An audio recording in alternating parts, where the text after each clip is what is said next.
guys, it's me Carla and welcome to UPSTREET Online. It's week 10. Can you guys believe it? It's been a long time. We sure miss you guys, but I'm glad that we can have online church together. Now, I know things haven't always been easy. That's why we need determination. That's what we've been learning all throughout the month of May, and we said that determination is deciding it's worth it to finish what we started. We learned that God will help us, that God will give us what we need to keep on going. And today we're going to hear a story of a man named Stephen, and he kept on doing what was right even when he didn't know how things would turn out. Now let's learn from his story today. I'll see you guys after.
It's Haley again. So far this month, I have been making a lot of messes.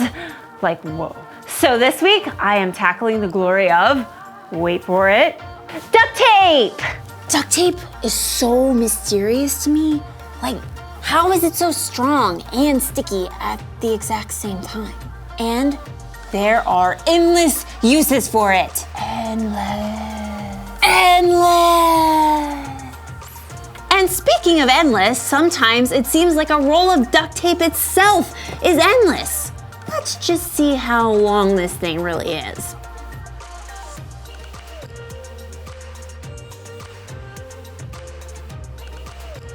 How am I supposed to unroll this whole roll without getting all the tape all stuck together like this? I've got it. It's just gonna take a minute. Wow. I sure am stuck. So, this month we've been talking a lot about determination. Determination is deciding it's worth it to finish what you started. In today's story, we meet a believer of Jesus named Stephen, and he was a man of brave determination. You guys enjoy the story. I'm gonna figure out how to get out of all this duct tape. See you in a bit. The Bible. It's 66 books of history, stories, letters, and poetry that fit together to form God's one big story. The epic adventure of how He created us and loves us so much that He made a way to rescue us. As we travel through the Bible, from Genesis to Revelation, we discover people who met God and found their lives changed forever.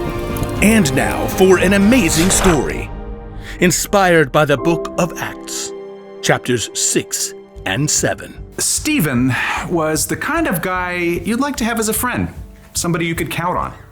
He could tell epic true stories. So then an angel appeared to Moses in the flames of a burning bush, and he heard the Lord say, "I am the God of your fathers. I am the God of Abraham, Isaac, and Jacob." Stephen was always ready to lend a hand. Hey, let me carry that for you. Or offer a word of encouragement. I know this is tough, but you've got God's Spirit to help.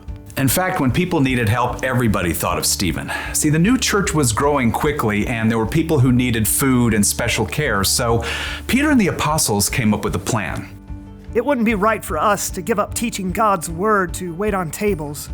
Brothers and sisters, choose 7 of your men. They must be known as men who are wise and full of the Holy Spirit. We will turn this important work over to them. Pick Stephen. He rescued my kitten from that tall sycamore tree. He helped my family while I was sick and couldn't work in the fields. Stephen, you're in. So Stephen and 6 other men were chosen to help care for the new believers. God filled Stephen with special grace and power to help him do this work. Wowzers. You can see that Jesus is with him. But not everyone was impressed. Rather than choosing to be joyful at the work God was doing through Stephen, there were some people that began to argue with him. No one does something for nothing. What's in all this goody-goody act for you? My friend, Jesus said the most important thing is to love God and love others. That's all I'm doing. Through the power of the Holy Spirit, Stephen had a wise answer for every question. At last, his enemies resorted to telling lies about him. I heard Stephen speak evil things against Moses and against God. This stirred up the religious leaders. They arrested Stephen and brought him before their gathering, the Sanhedrin. I haven't done anything wrong. This fella, he speaks against the law. I heard him say that Jesus of Nazareth will destroy this place. Yeah. He says Jesus will change the practices that Moses gave to us. Everyone looked straight at Stephen, even the high priest Caiaphas. He doesn't seem upset. His face, it's like an angel's. Is what these people are saying true? Stephen looked up at the angry, accusing faces surrounding him. He knew these people could do anything they wanted, even kill him, but he also knew that no matter what, God was still with him. Brothers and fathers, listen to me. Stephen wanted these leaders to understand that Jesus was no small-town rebel. No, Jesus was the fulfillment of a plan that God had set in motion with Abraham so long ago. The God of glory appeared to our father Abraham. Leave your country and your people, God said. Go to the land I will show you. Stephen continued the story of God's people through Jacob and Joseph and slavery in Egypt. The religious leaders listened, transfixed, as Stephen reminded them of God's work through Moses to free the Israelites and lead them to the promised land. He spoke of David and Solomon and the building of the temple. And then he took a deep breath and came to the heart of the story. You stubborn people, you won't listen. You are just like your people of long ago. Was there ever a prophet your people didn't try to hurt? And now you have handed God's promised one, Jesus, over to his enemies. You have killed him. How dare you? Stephen, filled with God's Spirit, stood his ground. As he looked up, God gave him a vision of heaven. I see heaven open. Jesus is standing at God's right hand. The religious leaders were so enraged, they shoved their hands over their ears and yelled so they couldn't hear another word. They rushed at Stephen. I'm telling you the truth. Rough hands grabbed Stephen and hauled him out onto the dusty stone road. A young man named Saul watched, fascinated, as the religious leaders brought Stephen outside the city walls under the scorching sun. Here, let me take care of your coats. Still filled with rage, the religious leaders left their coats with Saul. Then they began throwing stones at Stephen. And even through all this, Stephen's last words were filled with love. Lord, don't hold this sin against them. Jesus had told his followers to live out his love everywhere. And through God's power, Stephen continued to share God's love to his very last breath.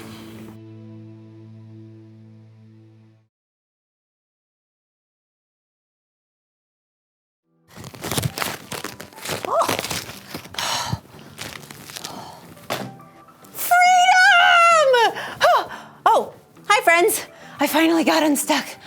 Wasn't today's story amazing? Stephen trusted God and decided to stand strong in what he believed. Even though we don't know how it will turn out, we follow a God who does know the end of the story. We are part of God's big story. God has always had a big plan, a bigger story.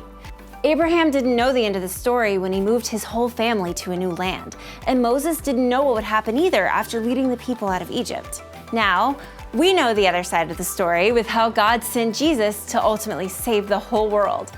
And Stephen was one person who continued to follow Jesus and speak up about him, even when he didn't know what would happen to him. Sometimes there are things you're gonna go through where you can't see the end of the story, but God does. When things are really hard and feel awful, and you just wanna give up, talk to God. Talk to an adult you trust about how you're feeling. You don't have to try to do things alone. Everyone will have different things that are hard, like losing a grandparent, or your parents getting into a fight, or maybe you're having trouble making friends. It's hard when we don't know how things will turn out in the end. But the one thing to remember today is this: keep going because God knows the end of the story. You know what I need to keep going at? My explorations with duct tape! What should I make first? I've got it. A bookmark! Perfect! Ta-da! Boom. Crushed it. I'll see you guys next time. Bye!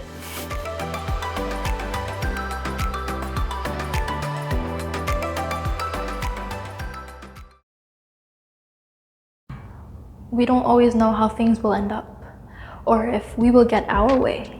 Sometimes the outcome is not what we want it to be, just like in Stephen's story.